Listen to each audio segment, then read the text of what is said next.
Bhim army के माध्यम से जो बहुजन समाज के दबे कुचले आवाज़ थी उसको उठाने के लिए आदरणीय चंद्रशेखर आज़ाद जी के नेतृत्व में और माननीय विनयरतन जी के नेतृत्व में दिल्ली के तालकटोरा स्टेडियम में भीम आर्मी के 7वें स्थापना दिवस पर प्रथम राष्ट्रीय अधिवेशन हो रहा है। ये राष्ट्रीय अधिवेशन एक नया इतिहास लिखने जा रहा है और समाज को हुक्मरान बनाने की दिशा में हम अग्रसर होने जा रहे हैं। क्या इतिहास लिखेगा ये आज? देखिए, इतिहास ये है कि आज तक जितने भी संगठन हुए समाज में, समाज के साथ छल हुआ, समाज के साथ किसी प्रकार का उनको मौका नहीं मिला। आज भीम आर्मी के माध्यम से संदेश दे रहे हैं हम लोग पूरे प्रदेश को, पूरे देश को। नहीं, आरोप तो आप पे लगता है आपने भी छल किया समाज के साथ। नहीं, ऐसा कुछ नहीं है। हम तो समाज पार्टी बनाकर छल किया आपने। ऐसा कुछ नहीं है। देखिए, पार्टी पे सबको अधिकार है बनाने का और लड़ने का। जब हमें लगा कि हमें लड़ना चाहिए और हमें मौका नहीं मिल रहा है, हमें अपने एक अलग से पार्टी बनानी पड़ी और उस पार्टी के माध्यम से प्रतिनिधित्व किया और आने वाले समय में हम समाज को और देश को नया नेतृत्व देने जा रहे हैं। भाई चंद्रशेखर आज़ाद जी के नेतृत्व में पूरे देश को हुक्मरान बनाने जा रहे हैं। लेकिन आप बीएसपी की दाल नहीं गल पाई, आपकी तो जमानत नहीं बची है। बिल्कुल बिल्कुल। मैं खुद प्रत्याशी था। अच्छा जी, मैं खुद। कितना वोट मिला? मुझे खुद 1600 वोट मिले। क्या दिक्कत आ रही है, क्या समस्या है? समस्या देखिए, बिल्कुल देखिए क्या है ना कि समाज अभी हमको देख रहा है कि एक ऑप्शन के तौर पे, ठीक है। और रही बात बीएसपी की, तो बीएसपी अपना काम कर रही है और आज़ाद समाज पार्टी अपना काम कर रही है। अकेले समाज के दम पे सत्ता में कभी नहीं आ पाओगे। बिल्कुल।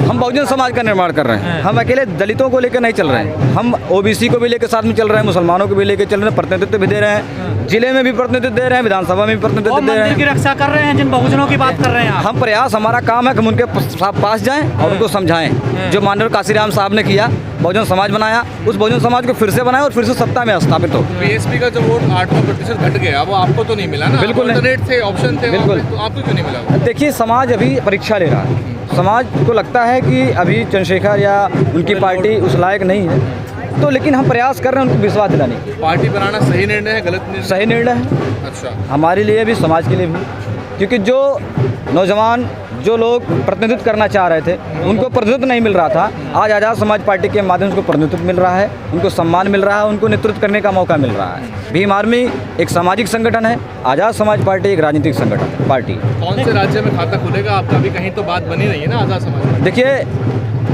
जब बीएसपी बनी थी तो उसके भी इतने जल्दी खाते नहीं खुले थे।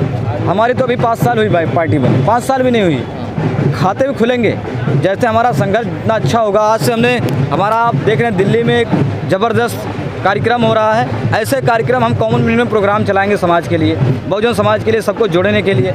ऐसे बनाकर एक जब हमारा समाज तैयार हो जाएगा तो हमारी पार्टी खुद क्या नाम है रिस्पॉन्स देगी। हमारी पार्टी में खुद क्या नाम विधायक और सांसद आएंगे, हमारी खुद सरकार बनेगी। समाज को तैयार करने की कोशिश की जा रही है। बिल्कुल, एकदम कैडर करके उनको और कैडराइज ना बिकने वाला समाज तैयार करना। जो माननीय काशीराम साहब ने कहा कि ना बिकने वाला समाज तैयार करेंगे तब ना बिकने वाला नेता पैदा होगा। तो आज हम ना बिकने वाला समाज तैयार कर रहे हैं और उसमें समय लगता है कोई चीज़ परिवर्तन होने में।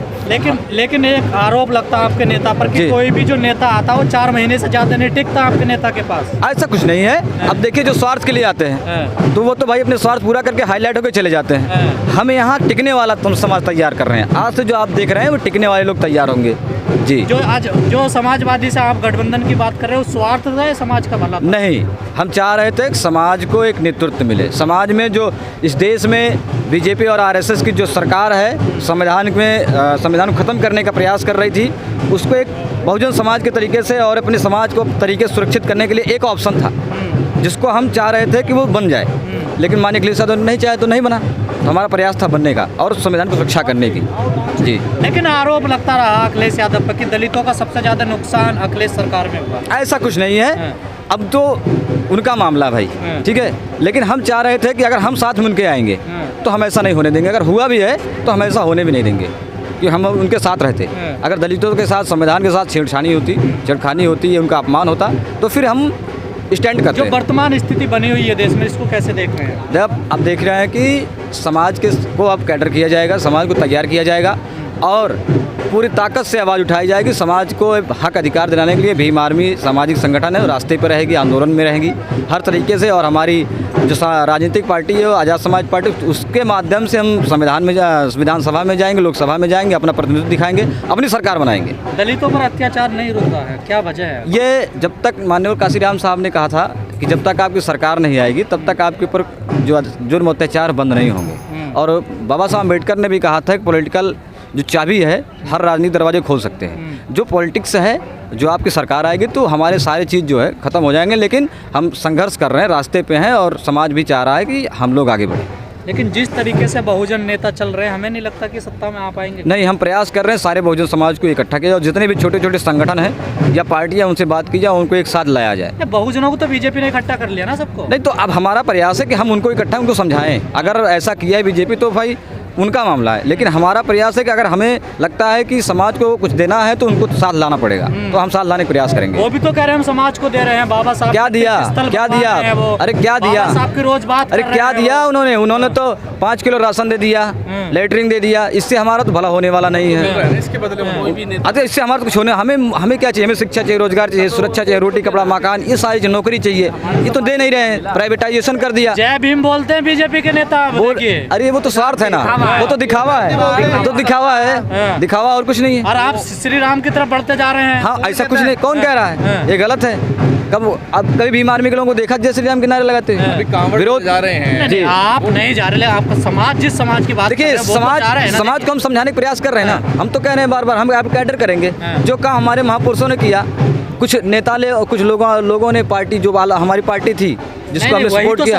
अरे सुनिए तो, हमारी बात सुनिए। अरे हमारी बात सुनिए तो, अरे हमारी बात सुनिए। जो हमारे नेता और हमारे रहबर और हमारे महापुरुषों ने करके गए, जो जिम्मेदारी हमारे समाज के नेताओं की थी, वो नेताओं ने वो पूरी नहीं की। अब मुझे लगता है और हमारे संगठन को, हमारे पार्टी को लगता है कि हमें करना चाहिए। अब हम करके उनको इकट्ठा ले आएंगे। बहुजन सारे सो रहे थे 14 अप्रैल को और बीजेपी पूरे देश में बाबा साहब की जयंती मना रही थी। देखिए, बिल्कुल वो सब ढोंग है, ढोंग है, कुछ भी है, लेकिन वो मना रही थी ना। 14 अप्रैल बाबा साहब की जयंती है, पूरा देश मनाता है। उसमें कोई ना जाति ना धर्म, ऐसा कुछ नहीं है। सारे जो मानते हैं बाबा साहब को, सारे लोग मनाते हैं बाबा साहब की जयंती। ठीक है। नहीं, सवाल ये है, बहुजन नेता इतने फ्रंट पे नहीं है जितने बीजेपी आई। देखिए, प्रधानमंत्री ने स्वयं ऐलान किया कि सब नेता बाबा साहब की जयंती मनाइए। बिल्कुल भाई, देश का प्रधानमंत्री है तो करेगा। पहली बार हो रहा है देश में, देखिए ऐसा। तो हम तो चाह रहे हैं ना कि हमारा समाज हुक्मरान बने, हमारे नेता और दलित समाज मुख्यमंत्री बने, प्रधानमंत्री बने, ओबीसी समाज में मुसलमान बनने आपके। राष्ट्रपति बनने से क्या होता है भाई? राष्ट्रपति बनने से तो हमें कुछ नहीं मिलता ना।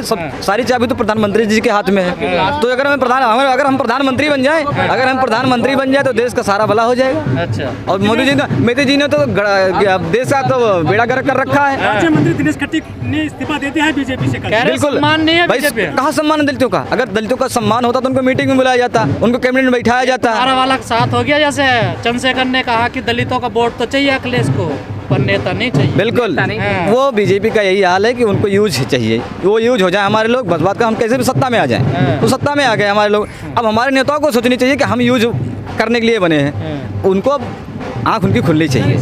बीएसपी से बनी थी तो खुद अपने दम पे चुनाव लड़ी थी, लेकिन आपके नेताजी सपा के साथ चले गए कि हमें 2 सीट दे दीजिए, पहली उधार मांग रहे हैं। ऐसा नहीं है।